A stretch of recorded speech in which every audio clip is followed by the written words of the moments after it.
Hi friends, இந்த வீடியோவில் இந்தியாவில் அரசியல் கட்சிகளும் ஆட்சியல் முறைகளும் அப்படின்ற டாப்பிக்கில் இருக்கக்கூடிய ப்ரீவியஸ் இயர் கொஷின்ஸை நம்ம பார்க்கலாம். Political parties and political system in India அப்படிங்கிறது தான். தேர்தல் ஆணையம் ரிலேட்டடாக தனி ஒரு வீடியோ இருக்கும். இதில் அரசியல் கட்சிகள் பற்றின ப்ரீவியஸ் இயர் கொஷின்ஸை பார்க்கலாம். ஸோ இந்த அரசியல் கட்சிகள் நீங்கள் எங்கே படிக்கணும் அப்படின்னா, அதுக்கான தகுதிகள் என்னென்ன அப்படிங்கிறது மட்டும்தான் புக்கில் இருக்கும். தேர்தல் ஆணையம் ரிலேட்டடாக 9th சோஷியல் புக்கில் இருக்கும், 11th பாலிட்டி புக்கில் கொடுத்துருப்பாங்க.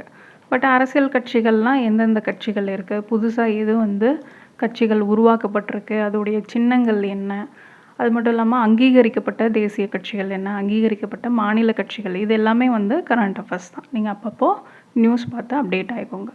ஸோ அது ரிலேட்டடாக இருக்கிற கொஷின்ஸ் பார்க்கலாம். ஃபஸ்ட்டு, கொடுக்கப்பட்டுள்ள கட்சிகளின் பெயர்களை அதன் தலைவருடன் பொருத்தி காட்டுக அப்படின்னு இருக்காங்க.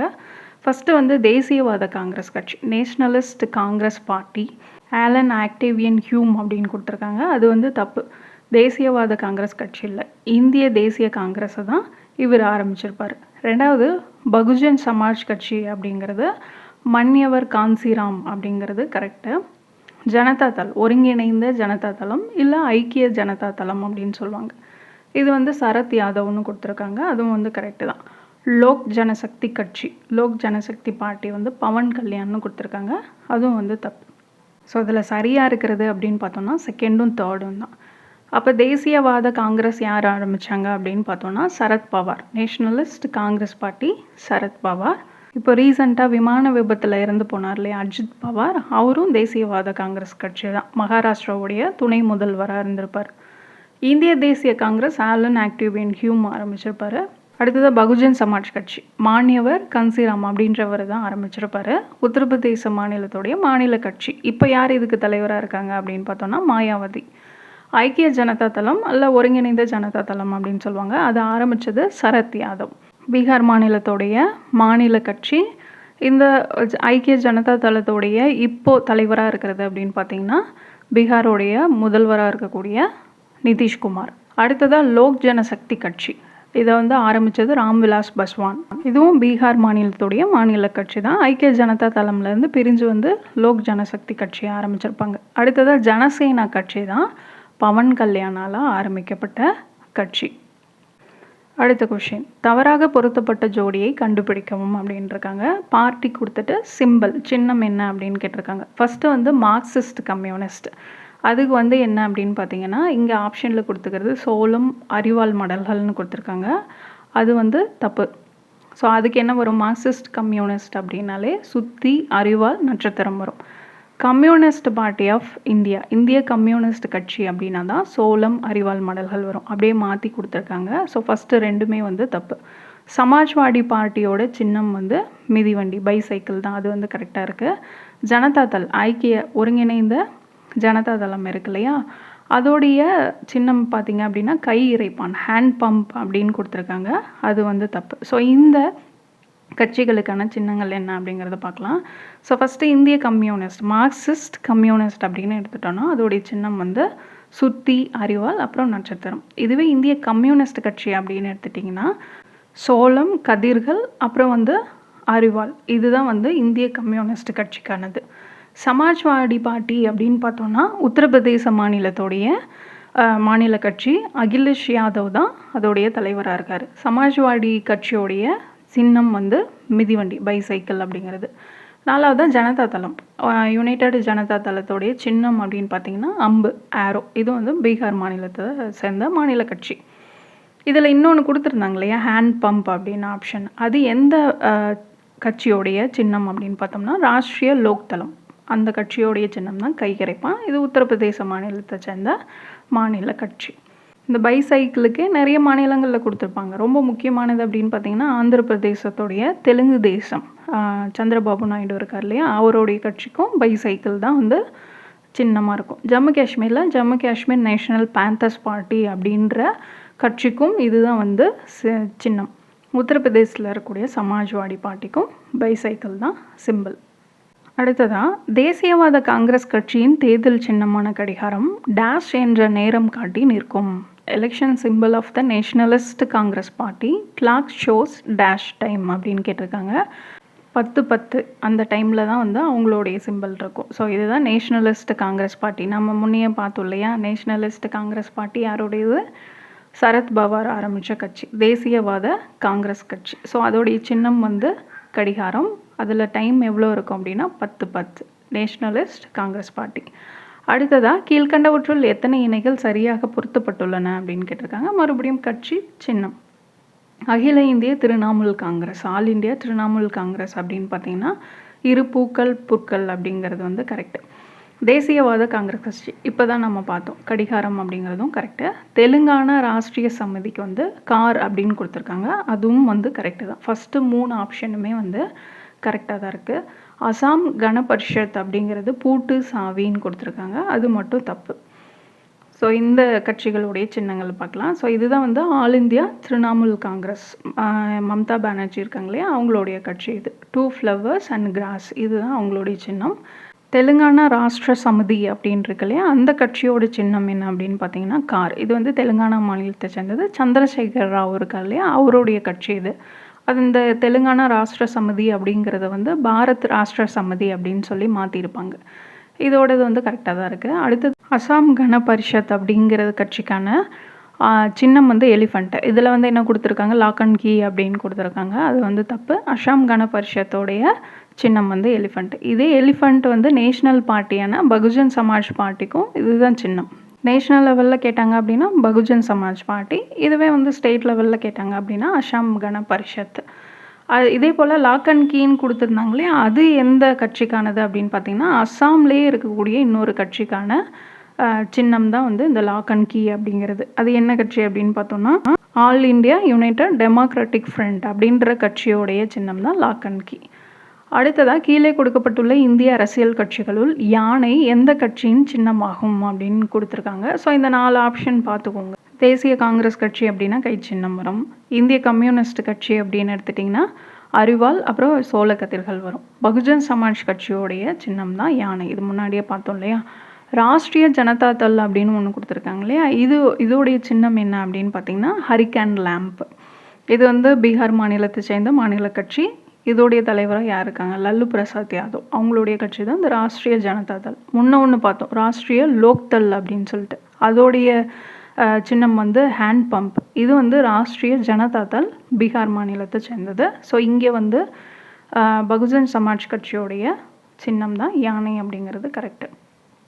அடுத்ததாக கட்சியின் பெயர் சின்னம் கொடுத்துருக்காங்க. ஜனதா தளம் யுனைடெட், யூ அப்படின்னு போட்டிருந்தாங்கன்னா யுனைடெட், அது நம்ம ஏற்கனவே பார்த்தோம், அம்பு அப்படின்னு சொல்லிட்டு ஆரோ. ஜார்க்கண்ட் முக்தி மோர்ச்சா அப்படிங்கிறது வில்லும் அம்பும். இந்திய யூனியன் முஸ்லீம் லீக் கட்சி அப்படின்னு எடுத்துட்டோன்னா அதோடைய சின்னம் வந்து லேடர், ஏணிப்படி. ஜம்மு காஷ்மீர் மாநாடு கட்சி, ஜம்மு காஷ்மீர் நேஷ்னல் கான்ஃபரன்ஸ் அப்படின்ற கட்சியோடைய சின்னம் வந்து ஃப்ளா, ஏற்கலப்பை. ஸோ இந்த கட்சிகளுடைய சின்னங்கள் பார்த்துக்கோங்க. ஜார்க்கண்ட் முக்தி மோர்ச்சா அப்கோர்ஸ் ஜார்க்கண்ட் மாநிலத்தை சேர்ந்தது. சிபு சோரன் அப்படின்றவரும் இன்னும் 2 பேரும் சேர்ந்து இந்த கட்சியை ஆரம்பிச்சிருப்பாங்க. இப்போ கரண்ட்டாக யார் இருக்காங்க அப்படின்னு பார்த்தீங்கன்னா ஜார்க்கண்ட் மாநிலத்தோட சிஎம்மாக இருக்கக்கூடிய ஹேமந்த் சோரன் தான் கட்சியோட தலைவராக இருக்கார். ஸோ இதோட சின்னம் வந்து பவ் அண்ட் ஏரோ, வில் அம்பு. அடுத்ததாக இந்தியன் யூனியன் முஸ்லீம் லீக் அப்படின்னு எடுத்துட்டிங்கன்னா அதோடைய சின்னம் வந்து லேடர், கேரளா மாநிலத்தை சேர்ந்த மாநில கட்சி இது. அடுத்தது ஜம்மு காஷ்மீர் நேஷ்னல் கான்ஃபரன்ஸ், இது வந்து ஃப்ளா. ஸோ ஆப்ஷன் வந்து 4, 3, 2, 1 அப்படிங்கிறது தான். அடுத்ததாக அரசியல் கட்சிகள் 16வது சட்டமன்றத்தில் அதன் பலம் என்ன அப்படின்னு கேட்டிருக்காங்க. பாட்டாளி மக்கள் கட்சி பிஎம்கே அப்படின்னு எடுத்துட்டோன்னா 5 இடங்கள். விடுதலை சிறுத்தைகள் கட்சி விசிகே பார்த்திங்கன்னா 4. மார்க்சிஸ்ட் கம்யூனிஸ்ட் கட்சி அப்படின்னு எடுத்துட்டோன்னா 2. இந்திய தேசிய காங்கிரஸ் ஐஎன்சி வந்து 18 இடங்களில் ஜெயிச்சிருந்திருப்பாங்க.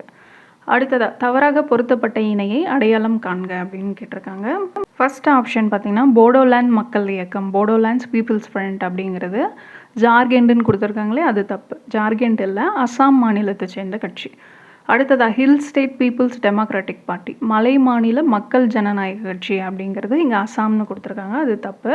மேகாலயாவை சேர்ந்த கட்சி தான் இந்த மலை மாநில மக்கள் ஜனநாயக கட்சி அப்படிங்கிறது. ஃபஸ்ட்டு 2ம் வந்து தப்பாக கொடுத்துருக்காங்க. 3rd 4th வந்து கரெக்டாக இருக்குது. லோக் ஜனசக்தி கட்சி வந்து பீகார் மாநிலத்தை சேர்ந்தது. ராஷ்ட்ரிய லோக் தந்திரிக் கட்சி வந்து ராஜஸ்தான் மாநிலத்தை சேர்ந்தது. அடுத்ததான் அரசியல் கட்சிகளை அவைகள் உருவாக்கப்பட்ட வருடங்களுடன் பொருத்தவும் அப்படின்னு இருக்காங்க. இந்திய தேசிய காங்கிரஸ் 1885, அகில இந்திய திரிணாமுல் காங்கிரஸ், மம்தா பானர்ஜி அவங்களுடைய கட்சி பார்த்தோம் அப்படின்னா 1998. நேஷ்னல் பீப்புள்ஸ் பார்ட்டி, தேசிய மக்கள் கட்சி அப்படின்னு எடுத்துட்டோம்னா 2013. இந்திய கம்யூனிஸ்ட் கட்சி அப்படின்னு எடுத்துட்டிங்கன்னா 1925. அடுத்ததாக, ஒரு கட்சி தேசிய கட்சி என்ற அங்கீகாரத்தை பெற கீழ்கண்ட எந்த அளவுகோல்களின்படி இருக்க வேண்டும் அப்படின்னு கேட்டிருக்காங்க. ஸோ நேஷ்னல் பார்ட்டி அப்படின்னு ரெக்கக்னேஷன் பெறணும் அப்படின்னா என்னென்ன க்ரைட்டீரியா தேவை அப்படின்னு பார்த்துக்கோங்க. ஃபஸ்ட்டு ஒன்று வந்து ஏதாவது 4 மாநிலங்களில் 6% வாக்குகளை பெற்றிருக்கணும். மக்களவைக்கான தேர்தலில் 2% உறுப்பினர்களை ஏதாவது 3 மாநிலங்கள்லேருந்து தேர்ந்தெடுக்கப்பட்டிருக்கணும். ஏதாவது 4 மாநிலங்களில் மாநில கட்சி அப்படின்ற அங்கீகாரத்தை பெற்றிருக்கணும். 4th ஆப்ஷன் வந்து தப்பு. ஏதேனும் 3 மாநிலங்களில் 8% வாக்குகளை பெற்றிருத்தல் அப்படிங்கிறது தப்பு. ஸோ இந்த தேசிய கட்சி அப்படிங்கிறதுக்கான அங்கீகாரம் எப்படி வழங்கப்படுது அப்படின்னு பார்த்தீங்கன்னா, மக்களவை தேர்தல்லையோ லோக்சபா எலெக்ஷன்லேயோ இல்லை மாநில சட்டசபை தேர்தல்லையோ, ஸ்டேட் அசம்பிளி எலெக்ஷன்ஸ் இருக்கு இல்லையா, அதுக்கான தேர்தல்லையோ குறைந்தபட்சம் 4 மாநிலங்களில் பதிவான மொத்த செல்ல தகுந்த வாக்குகள், அது ஞாபகம் வச்சுக்கணும். மொத்த செல்ல தகுந்த வாக்குகளில் குறைந்தபட்சம் 6% பெற்றிருக்கணும். இல்லை அப்படின்னா மக்களவையில் குறைந்தபட்சம் 2% இடங்களில் வெற்றி பெற்றிருக்கணும். குறைந்தபட்சம் 3க்கும் மேற்பட்ட மாநிலங்கள்லேருந்து தேர்ந்தெடுக்கப்பட்டிருக்கணும். 2% இடங்களில் வெற்றி பெற்றிருக்கணும். 3க்கும் மேற்பட்ட மாநிலங்கள்லேருந்து தேர்ந்தெடுக்கப்பட்டிருக்கணும். இல்லை அப்படின்னா குறைந்தபட்சம் 4 மாநிலங்களில் மாநில கட்சியாக அங்கீகாரம் பெற்றிருக்கணும். ஸோ இதில் ஏதாவது ஒன்று பூர்த்தி செஞ்சிருந்தது அப்படின்னா அதுக்கு வந்து தேசிய கட்சி அப்படின்ற அங்கீகாரத்தை தேர்தல் ஆணையம் வழங்கும். ஸோ இங்கே கொடுத்துருக்கிற ஆப்ஷனில் ஏதாவது 3 மாநிலங்களில் 8% வாக்குகள் பெற்றிருக்கணும் அப்படிங்கிறது தப்பு. அடுத்ததாக, ஒரு கட்சி தேசிய கட்சியாக அங்கீகரிக்கப்பட வேண்டுமானால் சமீபத்திய லோக்சபா பொது தேர்தலில் 4 அல்லது அதற்கு மேற்பட்ட மாநிலங்களில் செலுத்தப்பட்ட மொத்த செல்லுபடியாகும் வாக்குகளில் எத்தனை சதவீதம் பெற்றிருக்க வேண்டும்? நம்ம இப்போ தான் பார்த்தோம். மக்களவை தேர்தலாக இருந்தாலும் சரி, மாநிலங்களாக இருந்தாலும் சரி, 6% வாக்குகளை வந்து பெற்றிருக்கணும். அதாவது குறைந்தபட்சமாக 4 மாநிலங்களில் பதிவான மொத்த செல்ல தகுந்த வாக்குகளில் குறைந்தபட்சம் 6% இருக்கணும். அப்போ தான் வந்து தேசிய கட்சியாக அங்கீகரிக்கப்படும். அடுத்ததான், பிராந்திய மாநில கட்சிகள் அங்கீகாரம் பெறுவதற்கு தேர்தல் ஆணையம் விதிக்கும் நிபந்தனைகள் என்ன அப்படின்னு கேட்டிருக்காங்க. ஸோ இது வந்து மாநில கட்சிக்கான க்ரைட்டீரியாஸ் என்ன அப்படின்னு பார்த்தோன்னா, இதில் வந்து செகண்ட் மட்டும்தான் கரெக்டாக கொடுத்துருக்காங்க. ஃபஸ்ட் ஆப்ஷன் என்ன, மாநில சட்டப்பேரவைக்கான தேர்தலில் செல்லத்தக்க வாக்குகளில் குறைந்தபட்சம் 3% வாக்குகளை பெற்றிருக்க வேண்டும் அப்படிங்கிறது தப்பு. 25 தொகுதிகளுக்கு ஒரு மக்களவை தொகுதி அல்லது சட்டப்பேரவை தேர்தலில் குறைந்தபட்சம் 2 தொகுதிகளில் வெற்றி பெற வேண்டும் அப்படிங்கிறது ஒரு க்ரைட்டீரியா. மாநில சட்டமன்ற மொத்த தொகுதிகள் 6% தொகுதிகளில் வெற்றி பெற வேண்டும் அப்படிங்கிறது இல்லை, அதுவும் வந்து தப்பு தான். ஸோ செகண்ட் மட்டும் கரெக்டு. ஸோ ஒரு கட்சி மாநில கட்சியாக அங்கீகாரம் பெறணும் அப்படின்னா அதுக்கு தேவையான தகுதிகள் என்னென்ன அப்படின்றத பார்க்கலாம். சட்டமன்றத்துக்கான பொது தேர்தல் வருது அப்படின்னா அதில் பதிவான மொத்த செல்லுபடியாகும் வாக்குகளில் குறைந்தபட்சம் 6% பெற்றிருக்கணும். அது மட்டும் இல்லாமல் அந்த சட்டமன்றத்தில் குறைஞ்சது 2 இடங்களில் வென்றிருக்கணும். 6% வாக்குகள், செல்ல தகுந்த வாக்குகள் ப்ளஸ் 2 இடங்கள். இல்லை அப்படின்னா குறைஞ்சது 3%, இல்லை அப்படின்னா 3 இடங்கள், ஏதாவது ஒன்று 6% ப்ளஸ் 2 இடங்கள், இல்லை 3% ப்ளஸ் 3 இடங்களில் ஜெயிச்சிருக்கணும். நமக்கு ஆப்ஷனில் வெறும் 3 மட்டும்தான் கொடுத்துருக்காங்க. 3%த்தையும் பெற்றிருக்கணும், 3 இடங்கள்லையும் ஜெயிச்சிருக்கணும். மக்களவைக்கான தேர்தல் வரும் இல்லையா, அந்த தேர்தலில் அந்த மாநிலத்தில் எந்த மாநிலத்தில் போட்டிடுறாங்களோ அந்த மாநிலத்தில் 6% வாக்குகளை பெற்று ஒரு மக்களவை தொகுதியில் வெற்றி பெற்றிருக்கணும். 6% வாக்குகள் ஒரு மக்களவை தொகுதியில் ஜெயிச்சா போதும். சட்டமன்றமாக இருந்தால் 2 இடங்களில் வெற்றி பெறணும். மக்களவை தொகுதியாக இருந்தால் ஒரு இடத்துல வெற்றி பெற்றிருந்தாலே போதும். இது எல்லாமே செல்ல தகுந்த வாக்குகள் ப்ளஸ் குறைந்தபட்ச இடங்கள் தான், சரிங்களா?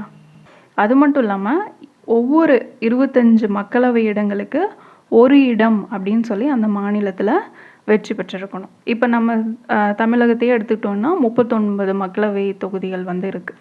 ஸோ அதில் வந்து நம்ம 2 தொகுதிகளையாவது குறைந்தபட்சம் ஜெயிக்கணும் அப்படிங்கிறது தான் ஒரு க்ரைட்டீரியா. 25 மக்களவை இடங்களுக்கு ஒரு இடம் அப்படின்ற விதத்தில் மாநிலத்தில் பெற்றிருக்கணும். இதுவும் இல்லை அப்படின்னா மக்களவை தேர்தல்லையோ இல்லை மாநில சட்டமன்ற தேர்தல்லையோ 8% வாக்குகளை பெற்றிருக்கணும். 6% 2 இடங்கள் தேவையில்ல, இல்லை 6% ஒரு மக்களவை தொகுதி அதுவும் தேவையில்ல. மொத்தமாகவே தேர்தலில் பார்த்தீங்க அப்படின்னா 8% வாக்குகளை பெற்றிருந்தாங்க அப்படின்னா அதை வந்து என்ன சொல்லலாம், மாநில கட்சியை அங்கீகரிக்கலாம். இங்கே நமக்கு தேர்ட் ஆப்ஷன் பார்த்திங்கன்னா மாநில சட்டமன்ற மொத்த தொகுதிகளில் 6%ன்னு கொடுத்துருக்காங்க. அது தப்பு, 8% பெற்றிருக்கணும். ஸோ இப்போ சொன்ன இந்த க்ரைட்டீரியாஸில் ஏதாவது ஒன்று பூர்த்தி செஞ்சுருந்தாங்க அப்படின்னாவே அதை மாநில கட்சியாக தேர்தல் ஆணையம் வந்து அங்கீகரிப்பாங்க. அடுத்த கொஷின், குறைந்தது 3 வெவ்வேறு மாநிலங்களிலிருந்து மக்களவையின் மொத்த இடங்களில் -% இடங்களில் வெற்றி பெற்றால் மட்டுமே பதிவு செய்யப்பட்ட தேசிய கட்சியாக அங்கீகரிக்கப்படும். இது நேஷனல் பார்ட்டிக்கு கேட்டிருக்காங்க. ஸோ 2% நம்ம ஏற்கனவே பார்த்தோம், புக்கில் கொடுத்துருந்தது தான். மக்களவையில் குறைந்தபட்சம் 2% இடங்களில் வெற்றி பெறணும். அது மட்டும் இல்லாமல் குறைந்தபட்சம் 3க்கும் மேற்பட்ட மாநிலங்கள்லேருந்து தேர்ந்தெடுக்கப்பட வேண்டும் அப்படிங்கிறது தான். ஸோ அந்த 2% அப்படிங்கிறது தான் ஆப்ஷன். அடுத்ததான், அரசியல் கட்சிகள் குறித்து கீழ் காணப்படும் வாக்கியங்களில் எவை சரியானவை அப்படின்னு கேட்டிருக்காங்க. இந்திய அரசியல் கட்சிகள் ஒரு கூட்டாட்சி கூட்டமைப்புகள் செயல்படுகின்றன, மேலும் நாட்டின் தேர்தல் சட்டங்கள் மற்றும் விதிகளுக்கு கட்டுப்படுகின்றன. இதெல்லாம் நம்ம படித்தாலே வந்து உங்களுக்கு தெரிஞ்சிடும். இது வந்து ஃபர்ஸ்ட் ஆப்ஷன் வந்து கரெக்டு தான். சிறப்பான ஜனநாயக நாடுகளுக்கு வலுவான நிறுவனமாக்கப்பட்ட கட்சிகள் மிக முக்கியமானவை. ஸோ ரெண்டுமே வந்து சரிதான். ஒரு அரசியல் கட்சி தோற்றுவிக்கப்பட்ட எத்தனை நாட்களுக்குள் இந்திய தேர்தல் ஆணையத்திடம் பதிவுரிமை பெறுவதற்காக விண்ணப்பித்திருக்க வேண்டும்? 30 நாட்களுக்குள்ள. ஒரு கட்சியை ஆரம்பித்து 30 நாட்களுக்குள்ள அப்ளிகேஷன் கொடுத்தா மட்டும்தான் கட்சியை வந்து ரெஜிஸ்டர் பண்ணுவாங்க. அடுத்தது, அரசியல் கட்சிகளுக்குள் சின்னங்களை ஒதுக்குவது எது அப்படின்னு பார்த்தோன்னா தேர்தல் ஆணையம். தேர்தல் ஆணையத்துடைய அதிகாரங்கள், பணிகள் என்ன அப்படின்னு சொல்லி 11th புக்கில் கொடுத்துருப்பாங்க. அதிலே இருக்கும். அரசியல் கட்சிகளுக்கு அங்கீகாரம் அளிக்கிறது, கட்சிகளுக்கான சின்னங்களை ஒதுக்கீடு செய்கிறதும் தேர்தல் ஆணையம்தான். அடுத்ததான், பின்வருவனவற்றுள் எதை தேர்தல் ஆணையம் அங்கீகரிக்கப்பட்ட அரசியல் கட்சிகளுக்கு வழங்குகிறது? அதே கொஷின் தான். தேர்தல் சின்னம், கட்சியோட பெயர் அவங்க யார் ஆரம்பிக்கிறாங்களோ அவங்களே வச்சுப்பாங்க. தேர்தல் எலெக்ஷன் ஃபண்டு அவங்களே கலெக்ட் பண்ணிக்குவாங்க. தேர்தல் அறிக்கை எலெக்ஷன் மேனிஃபெஸ்டோ அப்படிங்கிறது அவங்களே விட்டுக்குவாங்க. ஸோ இதில் எலெக்ஷன் கமிஷனோட ரோல் என்ன அப்படின்னு பார்த்தோம்னா அந்த கட்சிக்கான தேர்தல் சின்னங்களை ஒதுக்கீடு செய்கிறது தான். அடுத்ததான், இந்தியாவில் அரசியல் கட்சிகளுக்கு அதிகாரப்பூர்வமாக அங்கீகாரம் வழங்குவது. நம்ம முன்னே பார்த்தோம், அங்கீகாரம் வழங்குறது, சின்னம் ஒதுக்குறது இதெல்லாமே தேர்தல் ஆணையம் தான். அடுத்ததாக, பதிவுரிமை பெற்ற ஒரு அரசியல் கட்சி பல கோஷ்டிகளாக உடைப்படும் போது ஏதோ ஒரு கோஷ்டியை மட்டும் பதிவுரிமை பெற்ற கட்சியாக அங்கீகரிக்கும் அதிகாரம் யாரிடம் உள்ளது அப்படின்னா அதுவும் இந்திய தேர்தல் ஆணையம் தான். ஸோ கட்சிகளுக்கு அங்கீகாரம் கொடுக்கறது அப்படின்னு வந்துட்டாலே எலெக்ஷன் கமிஷன் ஆஃப் இந்தியா தான். நவீன ஜனநாயக அரசுகளின் அரசியல் கட்சிகளை பற்றிய பின்வரும் கருத்துக்களில் சரியான கருத்துக்களை அடையாளம் காண்க. பழமைவாத கட்சிகள் மாற்றமில்லா நடைமுறைகளில் நம்பிக்கை கொண்டுள்ளன. Conservative parties believe in status quo அப்படின்னா அதுவும் கரெக்டு தான். அதாவது பழமைவாத கட்சிகள் அப்படிங்கிறது தீவிரமான மாற்றங்களை வந்து விரும்ப மாட்டாங்க. அதாவது பழமையானவர்களாகவே இருப்பாங்க. முன்னாடி எப்படி அரசர்கள் இருந்தாங்க, அவங்களுக்கு பின்னாடி ஒரு சிலர் வருவாங்க. அந்த மாதிரி சமூக பொருளாதார ரீதியாக மாற்றங்கள் அடையக்கூடாது, பழமைவாதத்திலே இருக்கணும்னு நினைக்கிறவங்க தான் இந்த கன்சர்வேட்டிவ் பார்ட்டிஸ். ரெண்டாவது option, political parties R classified as per India ideologies. அரசியல் கட்சிகள் சித்தாந்தங்களின்படி வகைப்படுத்தப்படுகின்றன அப்படின்றது கரெக்ட். அப்படி தான் வலதுசாரி இடதுசாரின்னு பிரிப்பாங்க. ஸோ இதுவும் வந்து கரெக்ட்.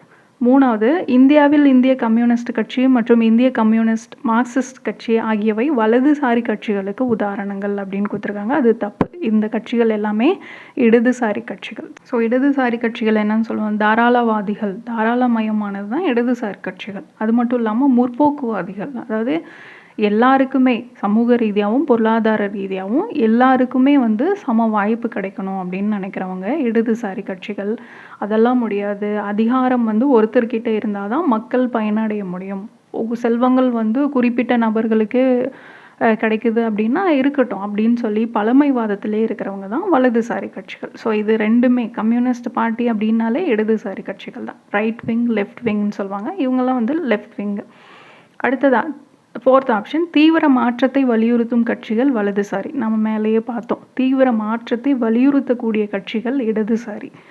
பழமைவாத கட்சிகள் வந்து வலதுசாரி. தாராளவாத கட்சிகள் அப்படின்னா நடுநிலை கட்சிகள்னு கருதப்படுது. தாராளவாத கட்சிகள் தீவிர மாற்றத்தை வலியுறுத்தக்கூடிய கட்சிகள் அப்படின்னா அது எல்லாமே இடதுசாரி தான். பழமைவாத கட்சிகள் அப்படின்னா வலதுசாரி. இது ரெண்டுக்குமே இல்லாமல் நடுவில் இருக்கிறவங்கள வந்து மாடரேட் நடுநிலை கட்சிகள் அப்படின்னு சொல்லுவாங்க. ஸோ 4th ஆப்ஷனும் வந்து தப்பாக கொடுத்துருக்காங்க.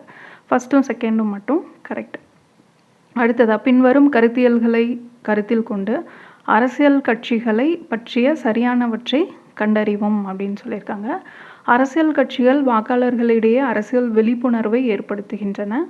இரு கட்சி பல கட்சி அமைப்பு முறை ஜனநாயகத்தின் பாதுகாப்பிற்கு அவசியம். அமைச்சரவைக்கும் சட்டப்பேரவைக்கும் இடையே சுமூகமான ஒத்துழைப்பை அரசியல் கட்சிகள் உருவாக்குகின்றன. அப்படிங்கிற இந்த 3மே வந்து சரியானது தான். கீழ்காணும் வாக்கியங்களில் எது எவை சரியானவை? மக்களாட்சியின் வலிமையான செயல்பாட்டிற்கு அரசியல் கட்சிகள் மிக அவசியம். இது வந்து கரெக்டு. கட்சி முறை அப்புறம் மக்களாட்சி முறையின் இடையேயான உறவினை எதிர்க்கட்சிகள் தான் முழுமையடைய செய்கின்றன.